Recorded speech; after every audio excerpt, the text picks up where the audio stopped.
Hello, Paige. It's time for last Monday marketing chats. It is the end of July, and we are here to talk about nightmare client conversations. We all have them, and how we can use AI to help us get through them a little better. Yes. And I know you I have love a nightmare situations. client. And I think that's the thing is that however well we set up our workflows, which is what our email templates are designed to do, they can really minimize how many times you have to speak to a difficult client, but they're not going to remove it completely. We cannot get that number down to zero because we're human and they're human, and it just doesn't happen that way, unfortunately.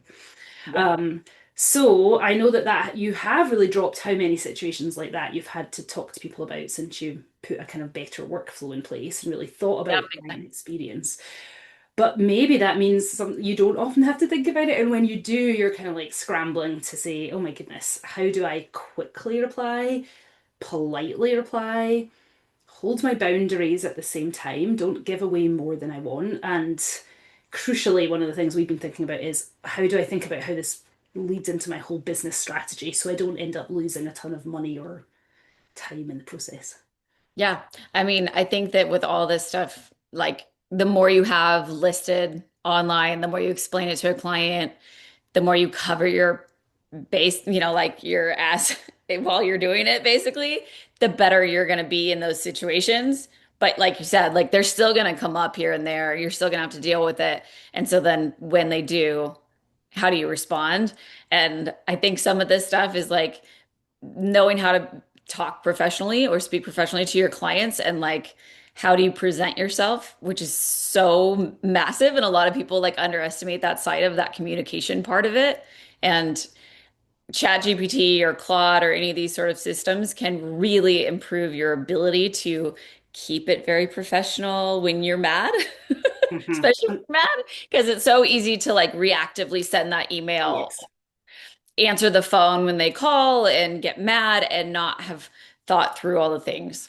Yeah, and I think the other thing is that in an ideal world, they would have a confusion or a complaint or a question, but they would be thinking it through logically. But they don't. They There's don't, human emotions yeah. involved at their end as well, which means that you're reacting to a human emotion, and that's where mix-ups can happen. People say things they don't mean, or they misinterpret things you've been very clear about.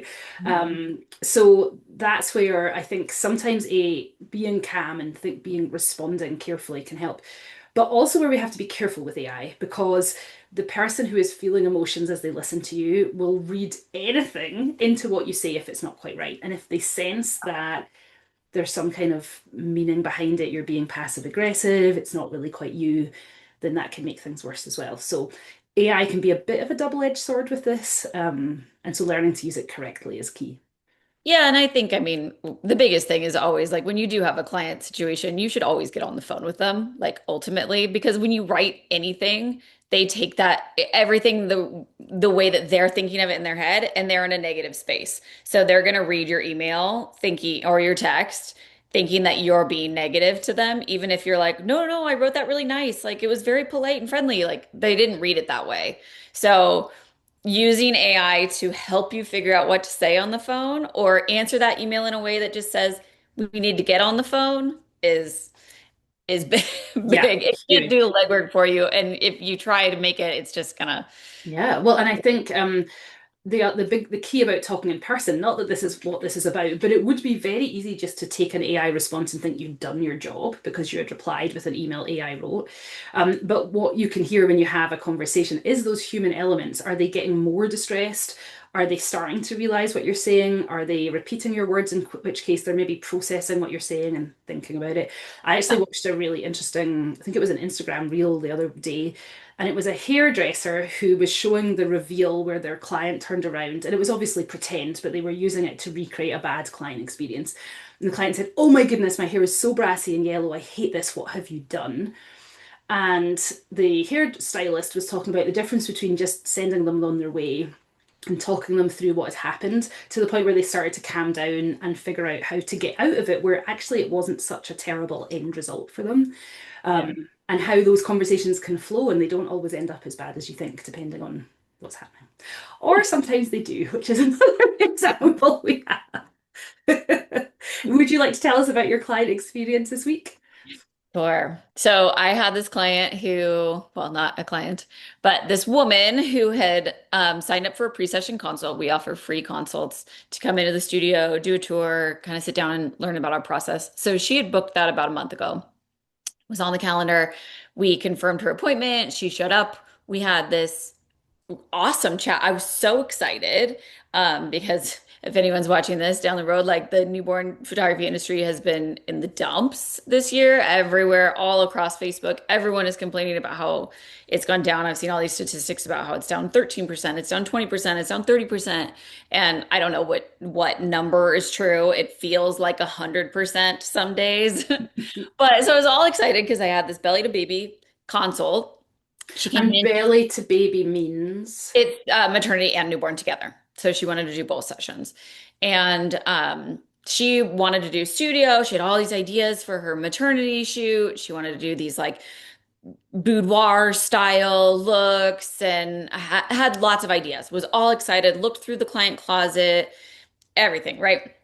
She told me all about her family. I felt like we had this lovely connection. And at the end of the consult, I said, great, here's all the pricing. I went through how everything works. She looked at all. She was like, okay, I just want to make sure. She reiterated a lot of things back to me. So I was like, yeah, she gets it. And then I said, do you want to book now or would you like to go home and talk to your husband? And this is the part that like bugs me, right? Hmm. And oh, and another thing that happened that is also key to this story is in the middle of our consultation, her phone rang and it was her husband. And she said, I can't talk right now. I'm at the photography studio doing our consult. And I was like, great. Okay. So fast forward an hour later, I have closed the studio. I'm getting my kids from gymnastics practice. I'm back in mom mode.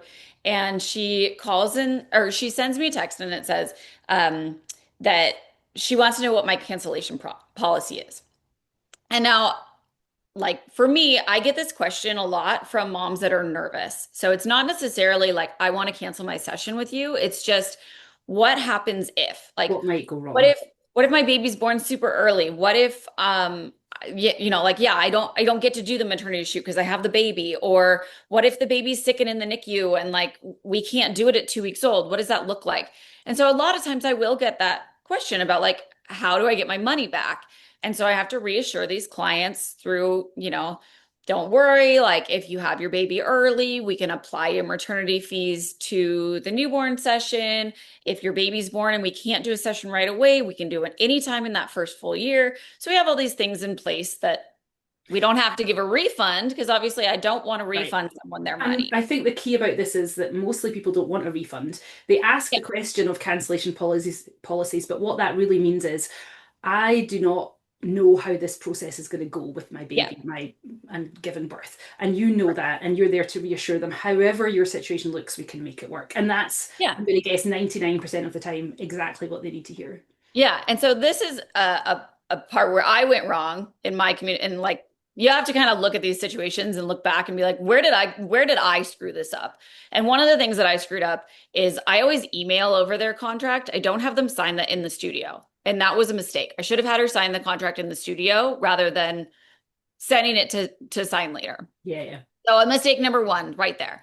Mistake number two was when she texted me and said, what's your cancellation policy? I responded with our cancellation policy, which is that so ours is a session fee plus our smallest collection is what they pay for up front. Yeah. And that smallest collection is refundable for the entire time up until 30 days before their session date. So 30 days before their maternity shoot or 30 days before their due date for the newborn. Yeah. After which point, everything is non-refundable. It can be transferred, but it's Hmm. not refundable. So, so she has spent $1,880 on her maternity and newborn combo package. And of that, $700 would have been session fees. Yeah. So that's what I said in my text message. I said $1,180 would be refundable. Those are your base packages, but the session fees would not be. And I just left it at that. So I shouldn't have answered that via text message. I should have called her and explained and gotten a better understanding of what she was looking for. Mhm. But I was in mom mode. I was busy. I didn't have time to answer her. And I thought we had this great connection an hour ago. So It clearly, all had felt very good that same day. yeah. And I think this does also talk to the fact that as a business owner, in an ideal world, you're working just your office hours. But when Mhm. you're working with pregnant moms, you're probably always answering questions in and out of office hours. So do you say that you're not going to reply till you have time to sit at your desk? But that might not be till tomorrow. And is that fair to the client who's asked a question? So there's that balance in the mix as well there, right? Yeah, for sure. And I just think that, it's all a little tricky. Like I really do believe that text messaging works very, very well for our business. I think it's a great way to communicate in, as far as like little reminders and pieces of information, links and that sort of thing. It's not the place for like contract stuff. Mhm. And so it gets a little sticky because you're communicating with them via text message for these other things. Yeah. They think they can ask questions like that. And so Right. it gets a little. Anyway, so then she calls me. I can't answer the phone because I'm in mom mode and leaves me a message and says that her husband had already booked a newborn shoot and she didn't know about it. And I was like, well, that's confusing because your husband knew that you were at this Sure. consult because he called in the middle of it.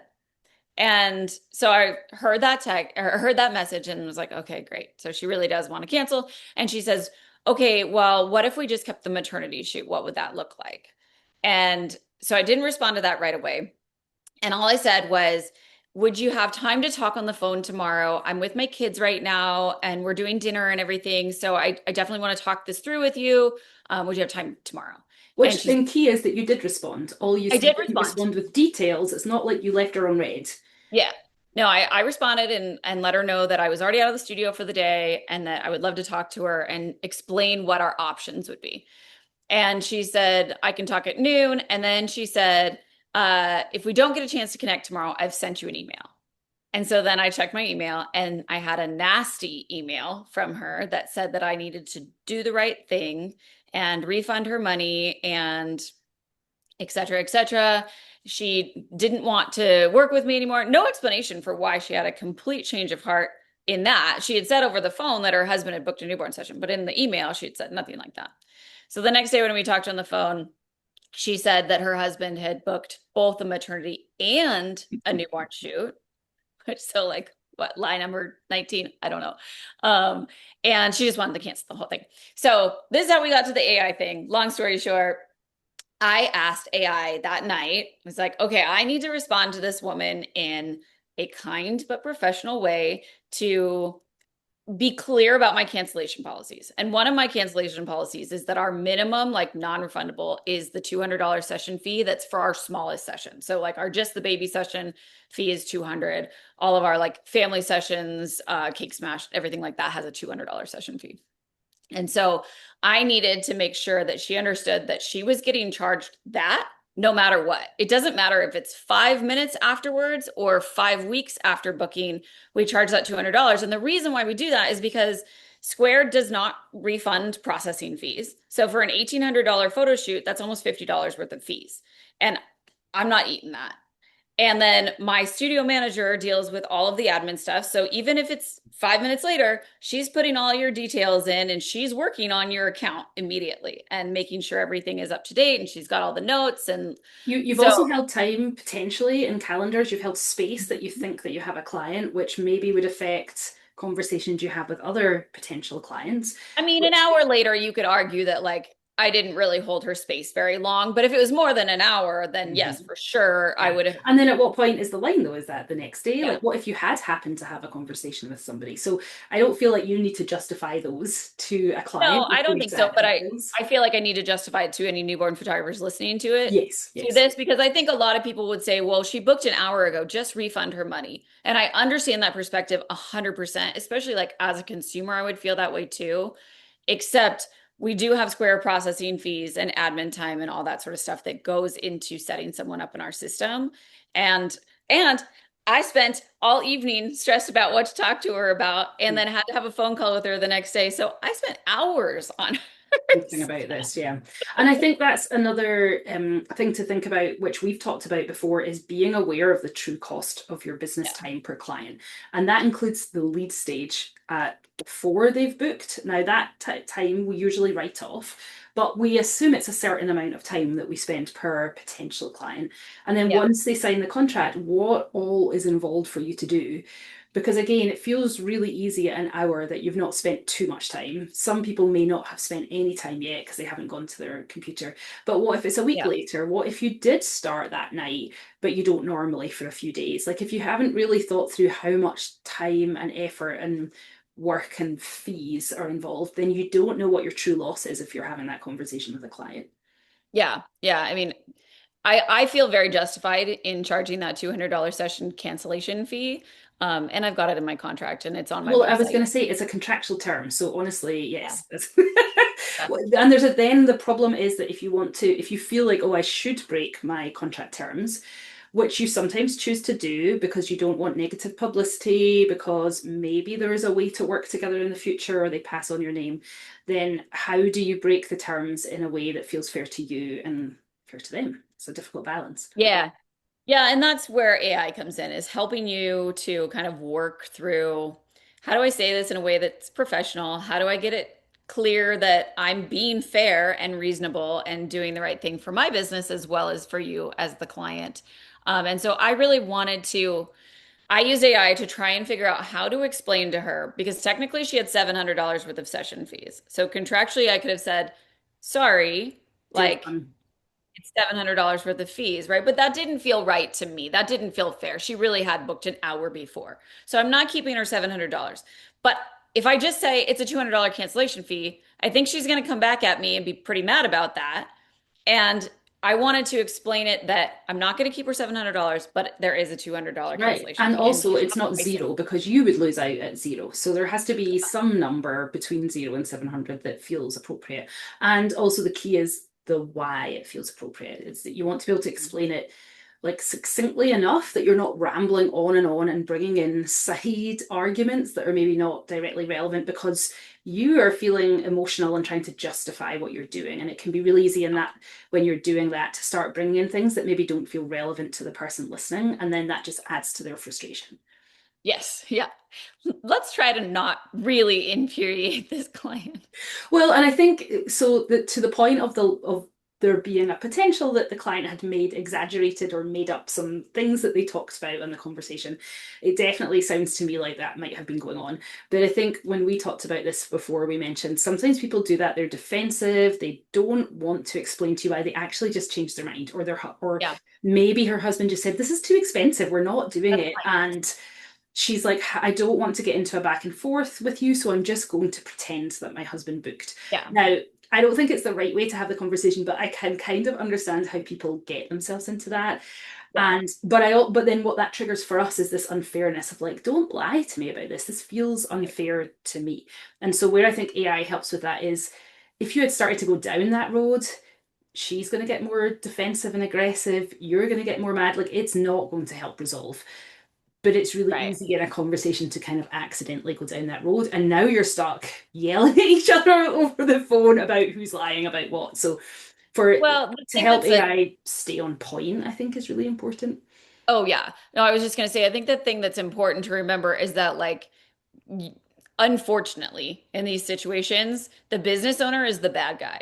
It doesn't matter that we've tried to do everything right, that like it's me, it's my studio, and I have one little assistant. Like, I'm not some big brand that like $50 of processing fees, like whatever, we're just gonna throw it away. Like, that all matters to me and my family. And so the time and the effort in those processing fees all add up. But she doesn't see it that way. She sees it as a business that should give you all your money back.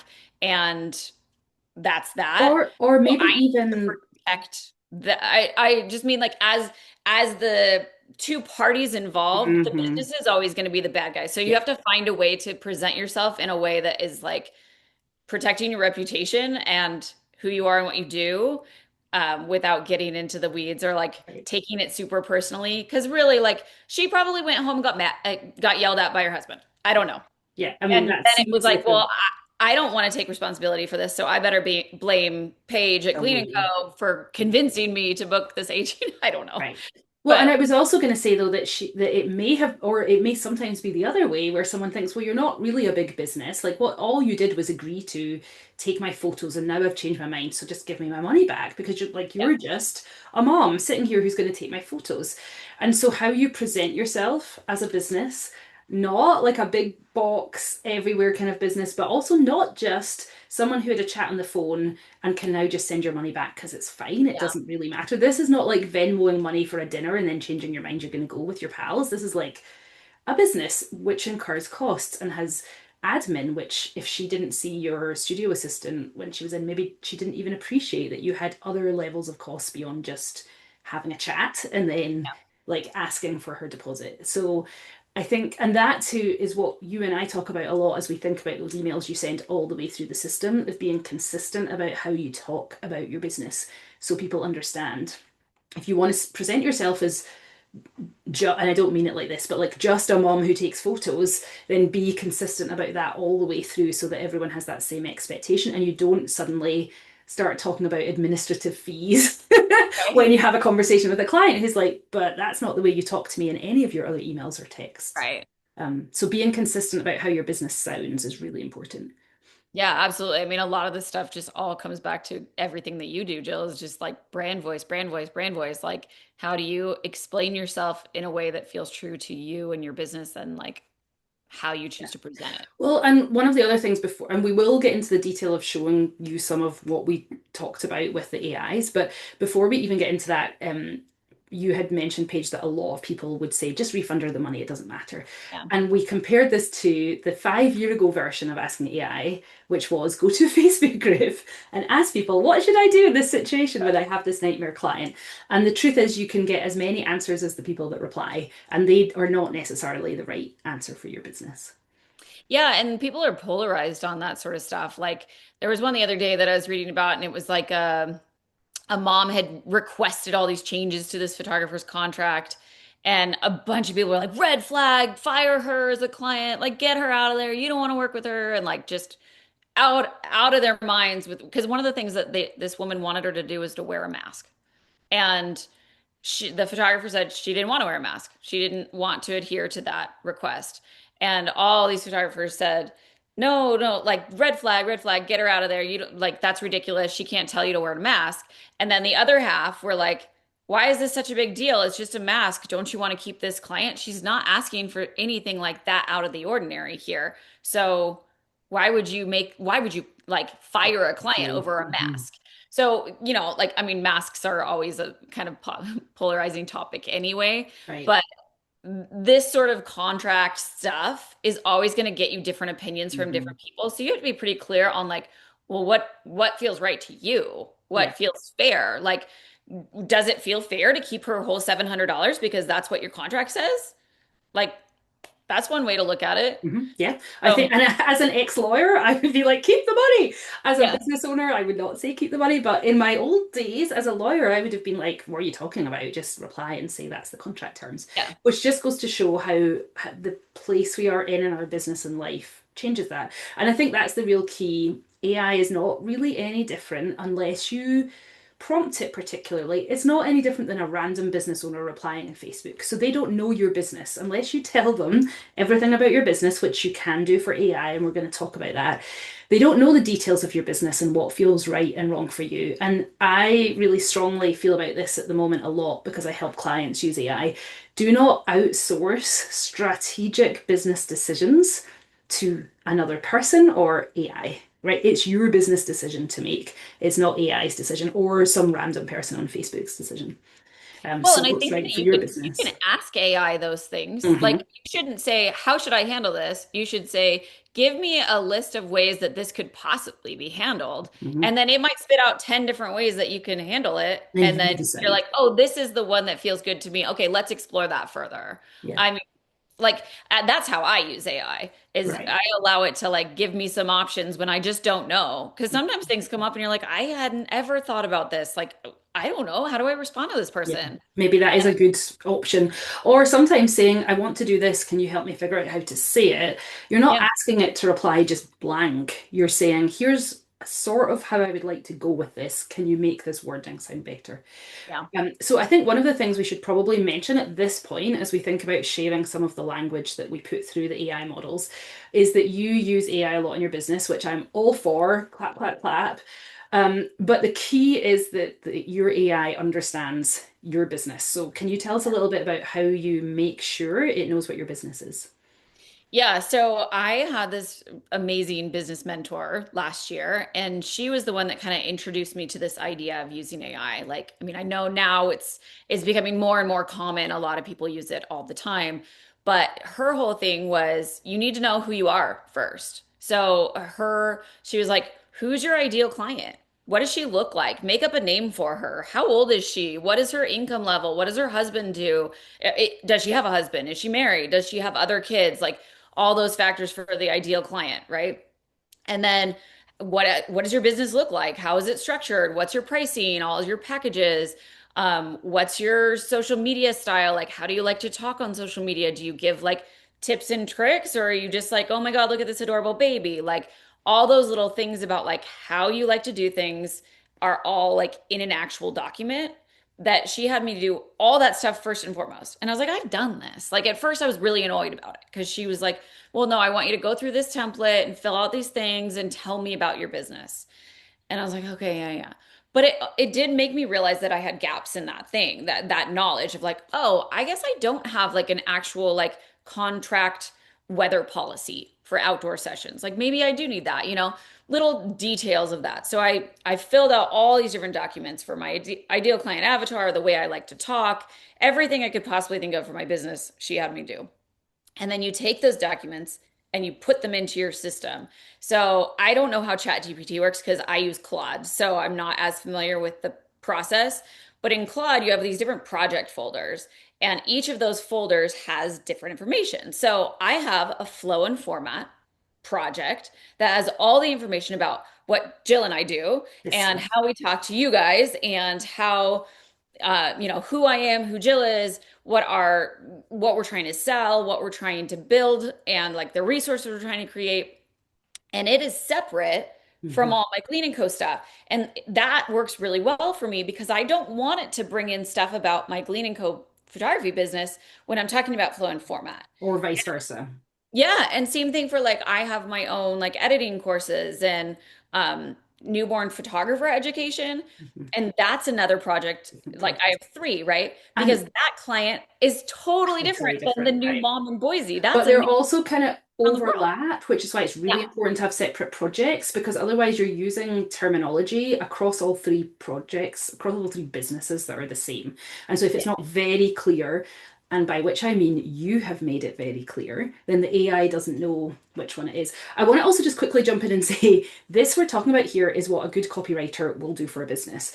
I've Yeah. been thinking about this a lot because we say that the thing that we deliver is copy, is writing. But a good copywriter has to get the answers to all those questions so they write the correct thing. And we either ask you for that information, and more likely when we ask for it, we discover that there are gaps in the knowledge, and then we help you with the strategy. So that's when we do messaging and positioning and brand voice, is really digging into what's your strategy here? And we ask Yeah. you the strategy. We don't make the strategy up for you. We ask you what yours is. And then we use that to create the end product of writing. And really, when we bring an AI in, it's doing the end product of writing. But if you have not given it the strategy, it's just going to make it up, confidently make it up, or guess, or go out and outsource what are most people saying in this situation. So Yeah. again, like although we say, "Oh my goodness, AI is amazing," and it is, we really need to think about it as just one step in the process of explaining your business, and strategy is not its step. Yeah. Strategy is your step, and if you input it, it can do a great job of writing for you. Yeah, and I think that's the part that people underestimate is like if you don't know what to tell it, like I was giving you an example this morning of like I was asking it to analyze my website and it gave me all these like, oh, you should change this headline to this and I said like why? That doesn't make sense to me. And so I said using your best SEO practices and best AI SEO practices, how would you change the copy? Like had to redo that prompt. And then it gave me totally different answers. And it said, oh, okay, yes, you're right. You should do this, this, and this instead.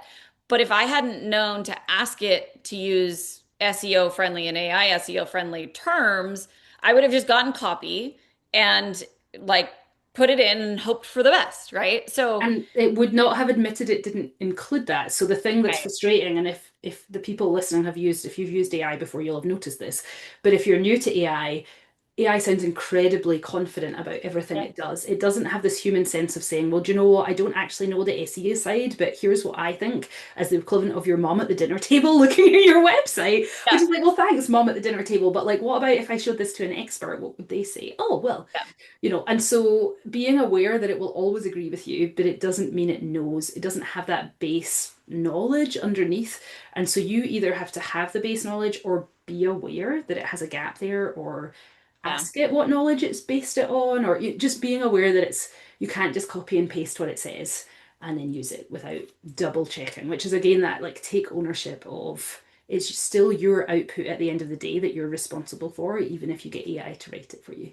Yeah, I think the thing that I use the AI, well, not use AI the most for, but do with AI the most is argue with it. Because I put a prompt in, I get my answer, and then I say, wait, but that math is not right. So go back and redo it with that correct math, or like it'll misunderstand my pricing, or not phrase it in a way that I want it to sound, or so, like, oh, well, that sounds way too professional. Go back and read my brand voice guide again and recreate this 50% less formal or Right. something like And that. so again, that like you can't just copy and paste what it says.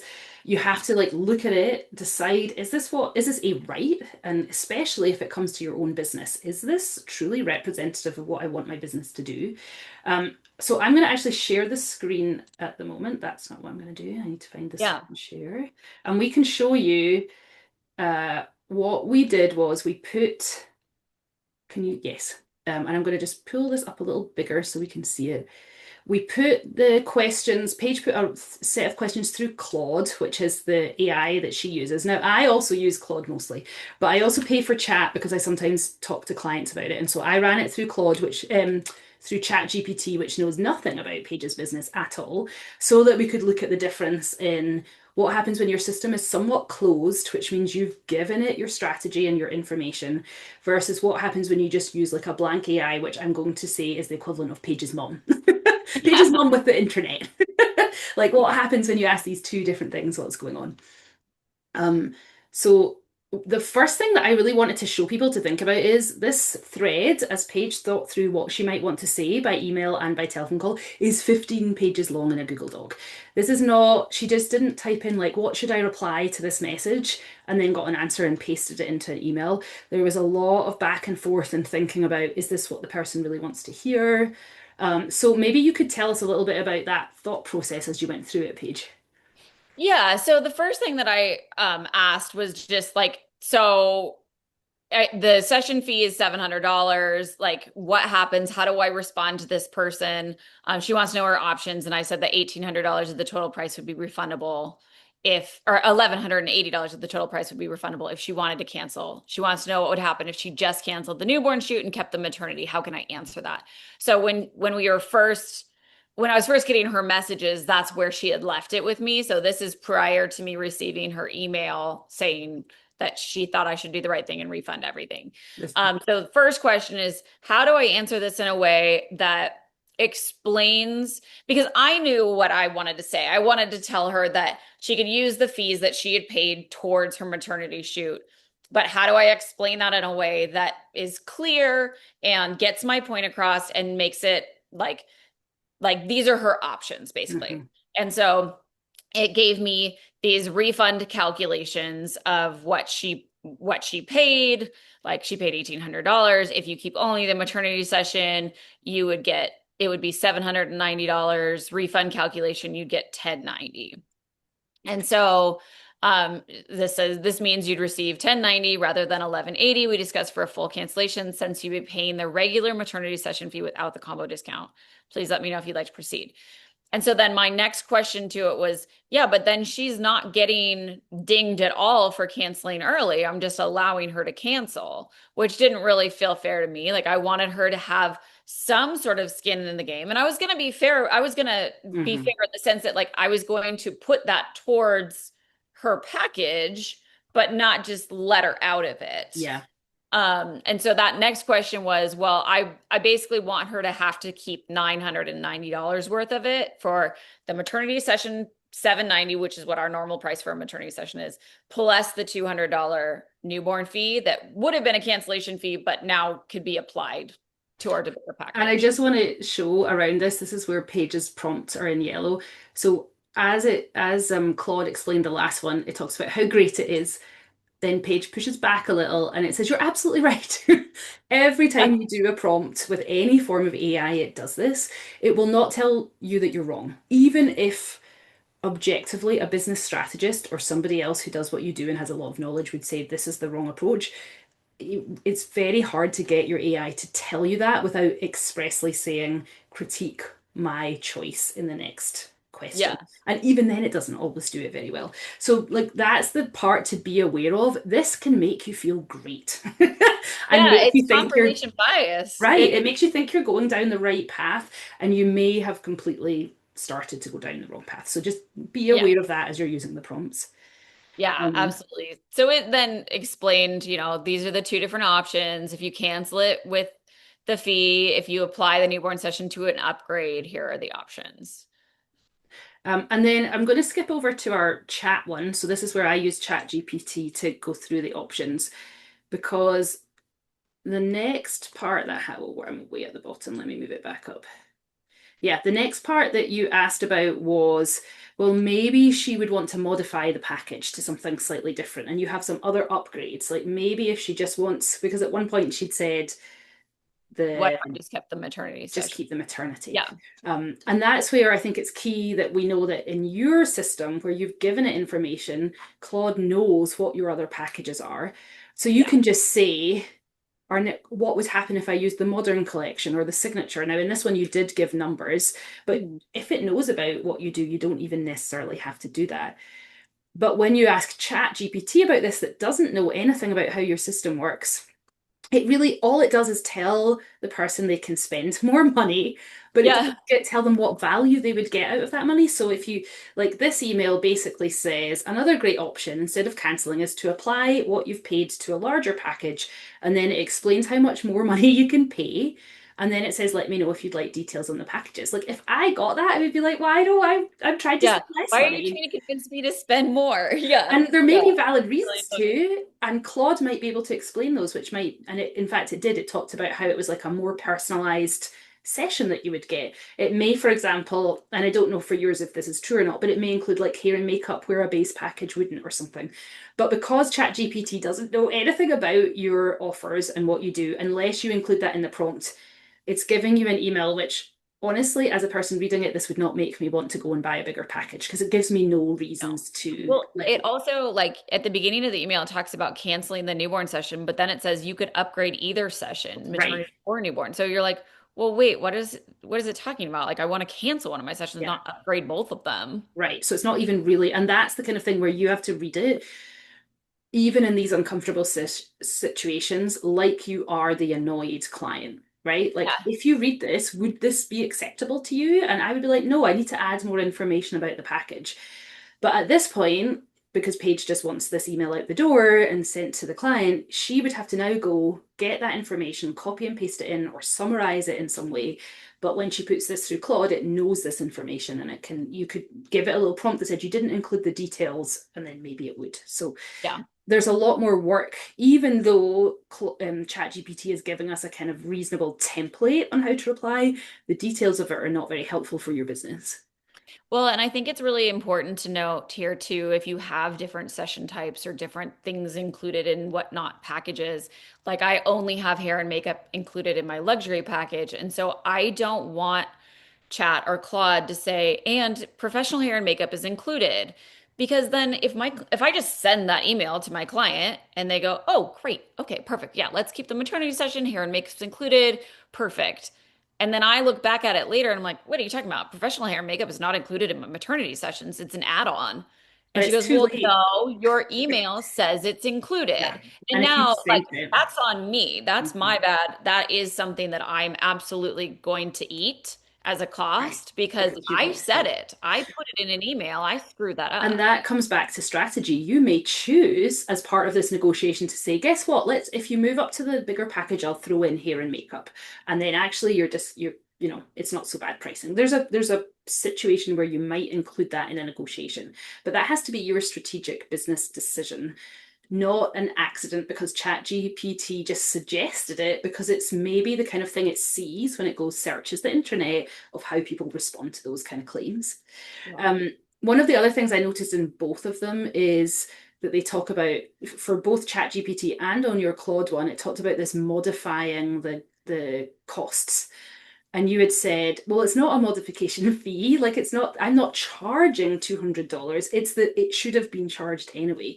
And so you had to explain, push back on that for both AIs.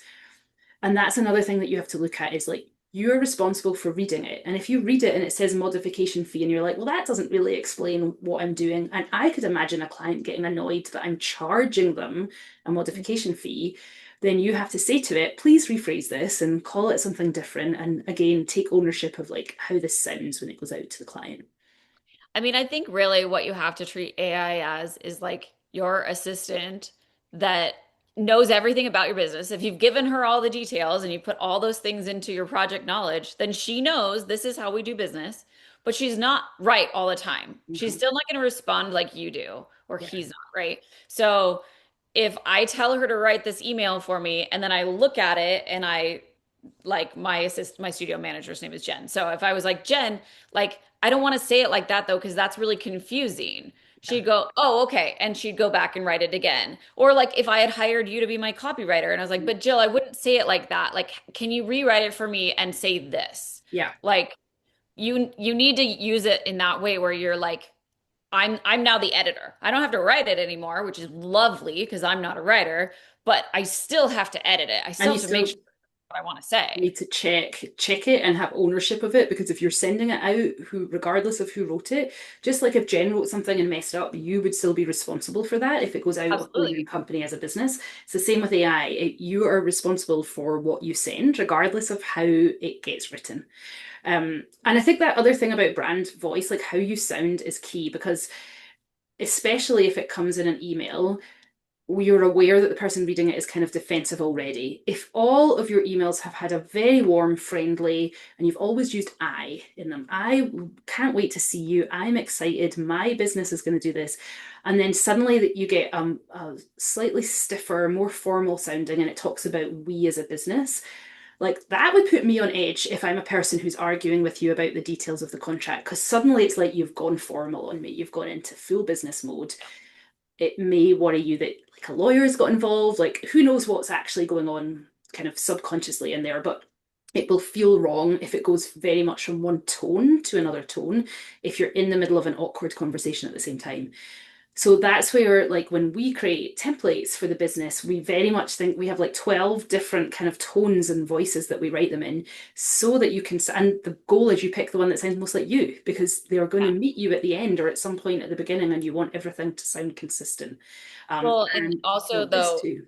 the business strategy is a big part of the way that you talk because if somebody is a all-inclusive photographer, they're going to speak to their clients very differently. Not tone of voice necessarily, but the topics are very Hmm. different. The way that you explain something is very different. If I'm like, here's all your files versus you have to come back and do an ordering appointment. Like Hmm. we need to have you need to differentiate those things so that you're clear with your clients. And that's a big part of the way that we built our voices too. Right. And so if your AI, which we'll call like your assistant, um, if it knows your business, it and you have told it how you want to sound, and you can tell it by thinking about that and explaining how you want to sound. You can also tell it by just using tons of examples. So if you say here's 23 emails that are consistently in my voice, it's going to be closer. Now, if you have like used a set of templates like we have that are already all in a consistent voice, if you've decided you like that and then you upload all those emails into your AI, it's going to know that any other email has to be written in the same style as all of those ones. Yeah. And if you have got your emails kind of, you've written some, you've maybe had an assistant write some, you've maybe used a free download of one welcome email from somewhere, and they all sound different, then it's just going to be really hard for AI to understand what your tone is in the first place. And so it just like an assistant trying to look through all your stuff to see how to write it is just not really going to know how to do it in a way that sounds like you. Yeah, my old studio manager loved emojis and exclamation points. Exclamation points. And then I I'd would be always know when I got crazy. something that they'd written. Yeah, yeah. I Um, constantly was yelling at her. It's like I yell at Claude now instead. there you go, it's just the same. And so then one of the other things that I wanted to mention that I noticed in here as I was reading it through, so this was the section about modification fees. Like, so I'm not certainly not going to read this, but this is an example of a prompt you gave. Look how long this is. You really had to explain what was going on. This is not like a two sentences and it'll write it for you. Um, Well, but to point that part out, that's when I got the email from her saying that I needed to do the right thing. And so I put that in there almost as like a rant. mhm. Like I needed to like tell it like that I was upset about this situation and why I was feeling that way and then give me advice on how to stay professional. So that's what I was using it for in that regard of like keep me on track here. I know I'm mad and I'm not going to say the right thing. So how do I adjust my behavior so that I can come across as a professional businesswoman and not an emotional mom with a camera. Right. And if you've ever chatted to your friend who said, "Oh, I just need to rant about my husband and it's fine, like it'll be over once we've done this, but just let me do this rant first." You can do that with your AI. You can Yeah. just rant to it about your business situation. It won't pass that information on, it will filter out that emotion. And maybe that helps you release some of the emotion into the wild as well. So there may be a benefit to that too. Yeah, you can Um, actually use AI as your therapist. Just have a little project knowledge about all the things that your husband does that annoy you. yeah, although I do hear therapists also question whether you get good outputs from that, but that's a Probably not. I mean, it's confirmation bias, right? It's always going to exactly. tell you that you're in the right in that argument. Well, but the next thing I wanted to point out was that this was obviously the point where you knew you had to have a call. And that's the point where, again, you had to make a decision. AI cannot tell you it's time for a phone call. You needed to know, I need to get on the phone with this person. And there is definitely that human quality of you can hear, are they escalating and being defensive?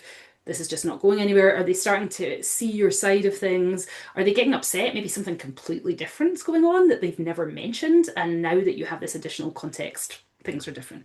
Yeah. So what you did here that I think is great is you explained it all and then said, "Can you help me create a script?" Not that you would read it word for word, but like, can you help me figure out how to create a structure to have a phone call so that you don't get off track and cover all the important points that you wanted to cover? Mhm. So this was great, but then here is the next point, which is I think is really important, is you say, I want more of a question-based format because what both chat and Claude came back with was kind of walls of text that you would say to this person on the phone, which we all know is not an ideal way of doing it. And obviously, it said that's a great approach, even though it didn't do it. Smart. So they both came out with like alternatives in how you could kind of ask questions. And then what I liked is it gives alternatives of things they might say and then how you might respond to them. So it allows you to read through and think through all of that before you get on the phone. Yeah, and that was the thing that I wanted to do is I wanted to like prepare myself for whatever she was going to say. And like, okay, how am I going to respond if she says this? How am I going to respond if she says that? And be able to like visualize the conversation before it happened so that I could keep my cool while we were Yeah, talking. which I think is vital. And I do think a lot in the past we've probably done these with peers. I know you and I have had those kind of on Marco Polo, like, oh, okay, my goodness, I'm going to have to talk to a client tomorrow. What shall I do? And it's sometimes that you don't even need another person to answer, even. It's like just the practice of going through it. But to be able to do that practice now in AI, so you don't need somebody around, and also it knows about your business. And I think that's the key part is if it understands what you do because you've inputted all that data. So like that was one of the parts I noticed as we put this through ChatGPT, which doesn't have any information about Paige's business, is she wanted to suggest this idea that they could maybe there could maybe be like oh, this is actually not the part I was thinking about. This one was where it misunderstood what your starting session would be. So Oh, ChatGPT just guessed that every starting fee was 200, which is actually not at all how your business is run. And so it's now going into this full explanation that just is not accurate for who you are and what you do. Yeah, and that was the difference between chat and Claude because it didn't understand that we have different session fees. Right, exactly. Which is, and then if you're just kind of in a rush and you copy and paste that, you may miss something like that. And then you're getting yourself in a much bigger problem because the client says, wait, I thought you said it was this. I And paid 700. Why? It's only 200? mhm, exactly. So, um, I think also, yes, you had said, oh, maybe we could use it for a baby registry option. And I know about your registry option. So when I read the summary that ChatGPT gave, it just wasn't right. It just didn't feel like it accurately explained what goes on in with your registry session. And so I Yeah. felt like it was confusing. And I think it was confusing because it didn't fully understand the details. But again, instead of saying to you, well, I don't have enough information, could you tell me more so I can explain this? It just confidently guesses Yeah. and just either misses things or maybe adds something in that is just not true to your business. Um, so yeah, so that is how it went. Would you would you like to tell us the end result of that conversation?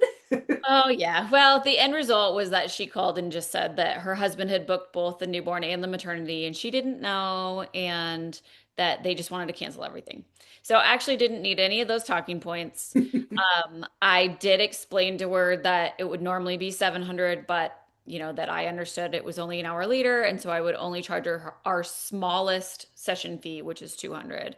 And she accepted that and was like, okay, great, let's do that. Let's just cancel everything. Yeah. And I said, okay. And so then I went and refunded her card. So it for me, it was a lovely resolution. Yes, it was annoying. Yes, I would have loved to keep her as a client because I thought our conversation was great and I was excited about it. But when a client gets to that point where they've flipped the script and now they're mad, I don't want to force that person to continue working with Yeah. me. I You're just not don't. going to get It's good gonna, images, and particularly the way you sell, you're not going to be able to sell a ton of images off it, probably. right. But I think what's key is you didn't come out of this with her ranting on your Google business Well, not so page. far, not yet anyway. Yeah, that's true. But it sounds like it resolved in a way which, like, everyone was sort of unhappily happy. Yeah. Like, this is not ideal, but also it's not the worst situation I could be in. And I get the feeling that's also how she felt. She probably Yeah. doesn't want to be out $200, but she still signed the contract. And I think that's where, even though you didn't get to use all this, what we often talk about is what can you learn for your business for the next time when things like this happen. So it Yeah. sounds to me like you have a few kind of like, well, at least I've thought about this, or Well, maybe I'll so change how I do what that. I did two things. So I added a clause into my contract that says that if you cancel within 48 hours, it's a $200 There cancellation you fee. go. Love it. So I added that specific wording. And the other thing that I did is I put all of that in a cancellation policy, like page on the bottom in like the junk drawer of my website so Great. that if someone doesn't sign the contract or has any questions about it, it's right there. So I updated everything on the website to reflect that. And then everything on the like frequently asked questions, what's refundable, what's not. I very clearly stated the session fees are not, and the base packages are up to 30 days. So that it just kind of like gives it a little bit more transparency to be like, hey, it's everywhere. Yeah. Like it's all over my website. I explain it. You signed it in the contract. Like I'm not trying to hide this. I'm not trying to like blindside you with this detail that you didn't know. This is how it works. And I think it means you've already thought through what's fair. So, like that 48 Yeah. hour sense is like, that's fair, where before 48 hours, okay, yes, there's less work. I can, but after 48 hours, I'm planning things around your project now. And so, if this is to come up in the future, and let's hope not for you, you've already set the boundaries. And because Yes. sometimes I think as we're trying to figure out how to set a boundary, because we've just not addressed it in our contract or it's not come up before, our unsureness can lead into a client thinking it's unfair because you're, oh, maybe they're going to let it go. Oh, now they're not. Right. Whereas if this happens again, it's very clear what the rules are and how it's to. Yeah. Well, and the other thing that I will definitely do from now on is have them just sign the contract here in person. Yeah, Um, I never thought it was that big of a deal because I've never had this issue before. Everyone just signs it when they get home and it's fine. yeah, But I've never had anyone cancel within an hour, right. especially somebody like whenever somebody's like on the edge of like, I think they're really unsure. I send them home without booking. Yeah, Like I yeah, do that all the time where I go, it sounds like you really need to think about it some more. Go home, talk to your husband, like work out whether this is the right fit for you guys, and then just let me know. yeah, And if they're a good fit, they'll call me and we'll just get it booked. And if they're not, they'll go away before this happens. yeah. So I felt like I've been pretty careful about that. And this is the one situation where I was overly confident that she felt good and was happily booked and then wasn't. Right. So, And sometimes you just can't predict those. Do you know, it sounds right. like based on all your experience, you were right to think that. And it's just one of those blips that come up in business. And I've had those things happen before as well. I think I'm Yeah. going to assume that everybody listening, if you haven't had it happen already, I'm so sorry. It's going to happen to you sometimes. It's just part of doing business that we have to absorb. However, really being strategic about it and thinking, okay, what can I learn from it so that I can maybe reduce the chances of it, or just take up less mental energy with it if it happens again so that you can move on to finding Yeah. a client. Well, I think that's the whole point. It's like you have this contract so that when they come back and say, "Hey, I want a refund," you can go, "Hey, see where you initialed right here? That's where it says you have Yeah. to pay $20." I also had I have had one of those before where a client cancelled like within an hour of having booked. And I let the whole thing go at that point, but I didn't have fees and it was real easy just to let it go. But Yeah. now when people say, "Oh, like what's the situation?" I'll be like, "Well, I have had, it can be a funny story you tell. It's like, look, I need you to sign here because guess what? I did have somebody once cancel within 5 hours and then we had to discuss what the cancellation, what fees they were left with." So Yeah. sometimes it can allow you to have those conversations with future clients in a sort of enjoyable but pointing out the boundary way. I used to be really scared to have those conversations, like especially, about packages and pricing and all that. Like, well, what if they say no? And I think the thing that's really important to remember is if they say no, they shouldn't be your client. Like Exactly. it's just if you present them with your contract and they go, whoa, whoa, whoa, whoa, whoa, I don't like this. Okay, so That's don't a book. red flag. Yeah, Keep yeah. booking Yeah. me. Or go think about it and be really clear because this is Yeah. my contract. There's not really any changing it. Or if there is changing it, you agree to it. But the contract's the point where it becomes real. So yeah, if they're not sure at that point, they need to think about it for longer. Yeah. Not you. All right. Well, I think we probably covered what I think we need to. One thing that Paige and I are probably going to work on, because I think it would be real helpful for a lot of you, is a little video where we show you actually behind the scenes in Paige's Claude. Do you have a name for Claude, or do you just call him Claude? Scotland Claude. Just call him Claude. Um, but I think it might be really useful for those of you who haven't seen how it works to see all your, not the details of your documents, but just to see how many documents and how much information you have in there that Yeah. allows it to create for you, um, as opposed to when you write something and you haven't put it in your project and it doesn't know anything about I think I have like 25 different pieces of content in there. yeah. So we are going to create something like that soon. And if you're interested in finding out more about it, you can reply in the comments on the video if you're watching this on the replay. And we will let you know when it's available. Yes.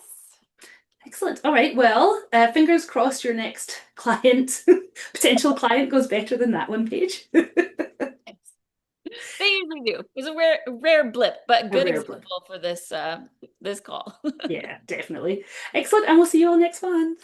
right, bye. Bye.